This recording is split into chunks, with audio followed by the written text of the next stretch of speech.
মিলাদুন নবী, মিলাদুন নবী বুঝলে নিয়ামত, না বুঝলে কিয়ামত। আপনাকে নিয়ামত চান না কিয়ামত চান? আওয়াজে বুঝে যায় কিয়ামত কিছু কিছু চান। আপনার জন্য বলেন নিয়ামত চান না কিয়ামত চান? নবীর মিলাদুন নবী আমাদের জন্য কি না? আহা নবীরা মা মেনা বলেন এবার ১.৫ মাস মাঝখানে ফাগল, এবার একটা মানুষ প্রায় ২৩ হাত লম্বা, ওই মানুষটা আমার সামনে এসে চোখের পানি ফেলে ফেলে যখন কাঁদতে লাগলেন, আমি জিজ্ঞাসা করলাম আপনি কে? তিনি বলে মা ও মা, আমাকে কি আপনি চেনেন না? আমি মুসা কালিমুল্লাহ। সুবহানাল্লাহ, আমি মুসা কালিমুল্লাহ। মা আমি এই হাতে থাপ্পড় দিয়ে আজরাইল ইসলামের চোখ বাহির করে ফেলেছিলাম। ও মা আজকে শুধু আপনার কদমে এসেছি একটা সুসংবাদ দিতে, আপনার পেটে এমন একজন রাসূল আগমন করেছেন, উনি না হলে আমিও জন্ম হতাম না। ও সুসংবাদ দেওয়ার জন্য আল্লাহ পাক আমাকে আপনার ঘরে পাঠিয়েছেন। জোরে বলুন সুবহানাল্লাহ, আল্লাহু আকবার।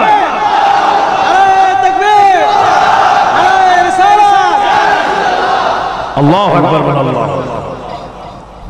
মুসা নবী বলে আমি হতাম না যদি আপনার গর্ভজাত সন্তান সৃষ্টি না হতো। এভাবে অনেক অনেক নবীদের আগমন। ইদ্রিস পয়গম্বর এসেছে, হারুন আলাইহিস সালাম এসেছে, দাউদ আলাইহিস সালাম এসেছে, সুলাইমান আলাইহিস সালাম এসেছে, সর্বশেষ একজন ব্যক্তি এসেছেন, উনি এসে আমার নবীজির মায়ের কদমের কাছে দাঁড়িয়ে আছেন। মা মেনা প্রশ্ন করেন আপনি কে? মা আমাকে কি আপনি চেনেন না? আমি চতুর্থ আসমান থেকে এসেছি, আমার মার নাম বিবি মরিয়ম। মা গো, আমার মা এমন একজন মা যেই বিবি মরিয়মকে আপনার গর্ভজাত সন্তান আখিরি নবী আমার মা বিবি মরিয়মকে জান্নাতের ভিতরে শাদী করবে। জোরে বলুন সুবহানাল্লাহ, আল্লাহু আকবার, আরো জোরে আল্লাহু আকবার। আপনার পেটের ভিতরে আখিরি জামানার নবী, আমি যার উম্মত হওয়ার জন্য প্রার্থনা করে আল্লাহর দরবারে আগো কাঁদতেছি, এখনো কাঁদতেছি। ওই নবী আপনার পেটের ভিতরে মিলাদ হবে, আগমন করবে। ও সুসংবাদটুকু দেওয়ার জন্য আমি ঈসা রূহুল্লাহ আপনার ঘরে আগমন করেছি। আল্লাহ পাক এই খবরটুকু দেওয়ার জন্য আমাকে পাঠাই দিয়েছে। নবী যেমন নবীর মিলাদুন নবীও তেমন। আর আজকে অনেকে মিলাদুন নবী করে না, কয় মিলাদুন নবী করা বেদাত। মিলাদুন নবী করা বেদাত না, মিলাদুন নবী করা ইবাদত। জোরে বলে মিলাদুন নবী করা কি? আপনারা কি বেদাত চান না ইবাদত চান? যিকরুল আম্বিয়া, হাদিস শোনো, যিকরুল আম্বিয়া মিনাল ইবাদাতি ওয়া যিকরুস সালিহিন কাফারা। নবীদের জিকির করলে ইবাদত হয়। মা মানা বলেন এত খবর শোনার পরও আমার পুত্র না আমার পেটে আছে, আমি মা খোদার কসম আমি নিজে বলতে পারি। আপনারা বলুন তো দেখি, কসম দিয়ে বলেন জুরাইনের এই 3 দিন ব্যাপী ঈদ মিলাদুন নবী সাল্লাল্লাহু আলাইহি ওয়াসাল্লাম উপলক্ষে 3 দিন ব্যাপী 13তম এই ইসলামী মহাসম্মেলনে বসে বলেন আপনাদের কাঁধে 2 জন ফেরেশতা আছে কিনা? জোরে বলেন কয়জন? সকলের কাঁধে কয়জন করে? কয় কেজি? কয় মন? কয় টন ওজন? এবার সবাই বলেন আছে কিনা? বিশ্বাস কিন্তু মালুম হয় না। মা বলেন মুসলমান তোমাদের কাঁধে 2 জন করে ফেরেশতা আল্লাহ পাক দিয়েছেন। কোরআনে বলেন কিরামান কাতিবিনা ইয়ালামুনা মা তাফআলুন। আল্লাহ পাক 2 দুজন করে লেখনেওয়ালা ফেরেশতা আমার আপনার কাঁধে দিয়েছেন, কিন্তু আমরা অনুভব করতে পারি না। নূরের কোনো ওজন নাই। আল্লাহর নবীর মা আমেনা বলেন, আমার পুত্র নূরের নবী, নূরের কোনো ওজন নাই, এই জন্য আমি বলতে পারি না। পৃথিবীর অনেক ছেলে মেয়েরা মা বাবার কলিজায় লাথি মারে, আমার পুত্র মুহাম্মদ যতদিন আমার পেটে ছিল আমার কলিজায় পর্যন্ত একটা লাথি মারেনি। মা আমেনা বলেন, রবিউল আউয়ালের চাঁদ আকাশ, আমার পুত্র পৃথিবীতে আসবেন, সময় হলো। এবার জিবরাইল ইসলাম প্রস্তাব দিলেন, আল্লাহর কাছে প্রস্তাব রাখলেন। কে? আল্লাহ। আখিরি জামানার নবীর মা ঘরে একা একা, নবী আসবেন, ওনার খেদমতের জন্য কিছু ধাত্রীর প্রয়োজন। যদি আপনি বলেন তাহলে আমি জান্নাত থেকে নিয়ে যাব। আল্লাহ বলে, জিবরাইল তুমি সুন্দর কথা বলেছ, যাও জান্নাত থেকে বিবি আসিয়া, বিবি মরিয়ম, বিবি হাজেরা, বিবি হাওয়া, এই চারজন মহিলাকে সসম্মানে হযরত আমিনার ঘরে নিয়ে যাও। তারা যেন আমার নবী আসা মাত্র খেদমত করে। চিৎকার দিয়ে বলেন সুবহানাল্লাহ। মিলাদুন নবী, এটার নাম কি? মিলাদ। তো নবীজির মা ঘুমাইলেন, আপনাদের অসুবিধা হয় না? প্রথম নারী আমার নাম বিবি হাওয়া। জান্নাতের ভিতরে গুমদুম খেয়েছিলাম, স্বামীকে হেরে কেঁদেছিলাম। ও মা, যেই নবীর নামে রসিলায় দোয়া কবুল হয়েছে, ওই নবী কিছুক্ষণ পরে দুনিয়াতে আসবে।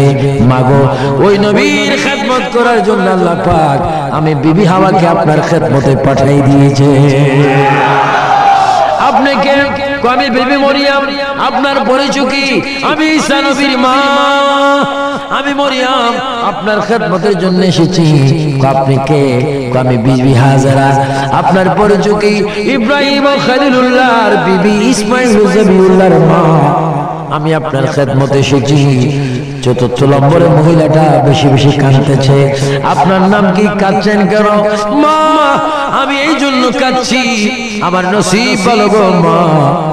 আমি ফেরাউনের পরিবার, আমার নাম আসিয়া, আমি আজকে ধন্য হলাম গো মা, আখিরি নবীর খেদমত করার সুযোগ পেয়ে। জোরে বলুন সুবহানাল্লাহ।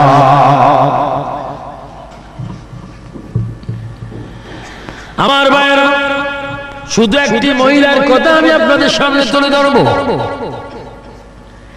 যারা নাকি মিলাদুন নবী মানে না, আমার নবী আগের যুগে ছিল, সেটাও যারা মানে না, তাদের জন্য দাঁত ভাঙা জবাব। হযরতে বিবি আসিয়া ছিল ফেরাউনের স্ত্রী। আমি ফেরাউনকে মিশরে দেখে এসেছি, তাকে মোমের মধ্যে রেখেছে, দেখতে কত বিশ্রী। অনেক দূর থেকে আমি তাকে থুতু মেরেছি, কারণ তার মতো বেয়াদব অসভ্য বড় নাফরমান বান্দার কেউ নেই। সে নিজে নিজে খোদা দাবি করেছেন। আমার ভাইরা, ফেরাউন ছিল মূসা নবীর যুগে, আর মূসা নবীর প্রায় 2300 বছর পরে, মূসা নবীর 2300 বছর পরে আমার আপনার নবী দুনিয়ার মধ্যে আগমন করেছেন। তাহলে বুঝে গেল মূসা আলাইহিস সালামের সাথে সেই আসিয়ার সম্পর্ক সেই যুগে ছিলেন। আসিয়া কেন আমার নবীর ঘরের মধ্যে আসলেন? কিতাবের মধ্যে আসে ফেরাউন নিজকে নিজে খোদা দাবি করেছে, সবাই তাকে খোদা বলে স্বীকার করতেন। একদিন সে ডিক্লেয়ার দিলেন, আমার প্রজারা, আমি চাই তোমরা আমাকে শুনে শুনে খোদা বলবে, আমি তোমাদের উপর খুশি হয়ে যাব। উজির বললেন, জানাব ফেরাউন, আপনাকে আমরা খোদা ততক্ষণ পর্যন্ত বলবো না যতক্ষণ আপনার বিবি আসিয়া আপনাকে খোদা স্বীকার না করবে। কি? আমার বিবিকে আমাকে খোদা বলেন না কেন? যদি আমাদের কথা আপনার সন্দেহ হয়, কি দেখি। ফেরাউন কথাটুকু যাচাই করার জন্য পাক ঘরের মধ্যে চলে গেলেন, যেখানে মা বোনেরা পাক করেন, রান্না বান্না করেন। সেখানে ফেরাউন গিয়ে বিবি আসিয়ার কাঁধের উপর হাত দিয়ে ফেরাউন বলে, বিবি গো, আমি তোমাকে কত ভালোবাসি, তুমি আমাকে খোদা মানো, আমি নিশ্চয়ই জানি, কিন্তু তুমি আজকে এমন ভাবে খোদা বলবে, আমি তোমার জবানের কথা যেন আমার নিজ কানে শুনি। আসিয়া চিৎকার দিয়ে আকাশের দিকে নজর করে একবার বললেন, আল্লাহ। সবার জোরে বলে আল্লাহ, আরো জোরে বলে আল্লাহ। ঈমান হেফাজত করার মালিক কে? আসিয়া ডাক দিয়ে বলে, আল্লাহ। ফেরাউন আসিয়াকে আবার বলেন, তুমি কোন আল্লাহকে ডাক দিচ্ছ? আমি না তোমার প্রভু, আমি তোমার একদিকে স্বামী, একদিকে তোমার জন্য প্রভু, আমি তোমার ঘর, তোমার ইলা, তোমার স্রষ্টা। আসিয়া ফেরাউনের পায়ে ধরে বলে, স্বামী, এই কথা তুমি আমাকে বলবে, আমি কোনদিন ভাবতে পারিনি তুমি আমার খোদা হতে পারো না, তুমি আমার স্বামী। তোমার পায়ে যদি পচে যায়, রক্ত যদি পচে যায় আমার জিহ্বা দিয়ে, তোমার রক্তগুলা চষে চষে আমি খাবো, আমার চুল দিয়ে তোমার খেদমত করে দিব, তবে তোমার হাতে ধরি, পায়ে ধরি, মহান আল্লাহর সামনে একটা সেকেন্ডের জন্য আমি তোমাকে প্রভু স্বীকার করতে পারি না। সুবহানাল্লাহ, সুবহানাল্লাহ। ঈমান দেওয়ার মালিক কে? আল্লাহ। ফেরাউন গোসা হয়ে সিংহাসনে গিয়ে বসলেন। উজির, তোমার কথা সত্য, আমার স্ত্রী আমাকে প্রভু বলে না, এটা তুমি আর আমি জানি, কিন্তু এমন একটা বুদ্ধি তুমি আমাকে দাও যে বুদ্ধির কারণে আমার স্ত্রী আমাকে প্রভু বলতে বাধ্য হবে। তাই যদি বুদ্ধি নেন, আমি আপনাকে বুদ্ধি দিচ্ছি, আপনার স্ত্রী আসিয়া কোনদিন চন্দ্র সূর্য দেখেনি, বেগানা পুরুষ তার চেহারা দেখেনি, তাকে যদি হাজার মানুষের সামনে উলঙ্গ করতে পারে, তার লজ্জার স্থান সে রক্ষা করার জন্য আপনাকে খোদা বলে দেবে। জোরে বলুন না। যত বড় শিব্য বুদ্ধি তোর তাই ফেরাউন কয়েকজন মানুষ পাঠাই দিলেন আসিয়ার কাছে, যাও নি মার জন্য নবুয়ত কি দেবে। ফেরাউন কয়েকজনকে পাঠাই দিলেন, এই বেগানা পুরুষগুলি আসিয়ার হাতে ধরলেন, পায়ে ধরলেন, চুলে ধরলেন, মাথার উপর করে সিংহাসনে নিয়ে আসলেন। নিয়ে আসার পরে ফেরাউন ডাক দিয়ে বলে, আসিয়া এখনো সময় আছে, তুমি আমাকে প্রভু বলে স্বীকার করো, আল্লাহ বলে স্বীকার করো। আসিয়া ডাক দিয়ে বলে, স্বামী গো, তুমি আমার মনের দুঃখ বুঝলা না, তুমি এই সিংহাসনের মালিক নও, আল্লাহ পাক এই সিংহাসনের মালিক। এই কথা বলার পরে দুষ্ট ফেরাউন ইশারা দিলেন, ওই ফেরাউনের দরবারে, ফেরাউনের সেই সিংহাসনের সামনে ওই বেদিনরা শয়তান আসিয়ার শরীর থেকে কাপড়গুলা খুলে নিলেন। কাপড়গুলা খুলে যখন নিচ্ছেন, আসিয়া একটা চিৎকার দিয়ে বলে, আল্লাহ, তুমি আমার ইজ্জত রক্ষা করো। আল্লাহ পাক বলে, জিবরাইল, ও জিবরাইল, আর দেরি করিস না, জান্নাত থেকে একটা শাড়ি নিয়ে যা, আসিয়ার গায়ের মধ্যে শাড়িটা পরিধান করে দেবে। যারা ঈমানদার তারা দেখবে আসিয়ার গায়ে পোশাক, আর যারা বেঈমান তারা দেখবে আসিয়া উলঙ্গ অবস্থা। তারপর আসিয়া প্রভু স্বীকার করে না, এবার চুলের মধ্যে ধরে মাটির মধ্যে টেনে টেনে সিংহাসনের পিছনে নিয়ে গেলেন। সিংহাসনের পিছনে নিয়ে আবার প্রস্তাব দেওয়া হলো, আসিয়া গো, জীবন যদি তুমি ভিক্ষা চাও, ফেরাউনকে তুমি খোদা এখনো সময় স্বীকার করো।